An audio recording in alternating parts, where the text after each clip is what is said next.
Ndërsa Këtu këtu? në pjesën e djathtë, domethënë kemi disa pika karakteristike edhe këtu. Tu për shembull, kur njerëzit janë në stres të madh, kjo pika këtu, do thotë e kap anktin edhe depresionin njëkohësisht, edhe kjo pika tjetër është për çrregullime psikotike që e quajmë ne.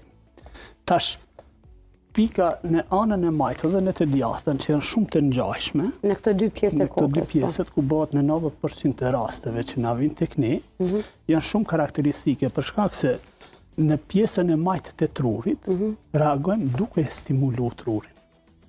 Ne kemi gjendjet e depresionit që janë shumë të rame. Mirë po, nga ana tjetër kemi depresionet që janë shumë agjituese.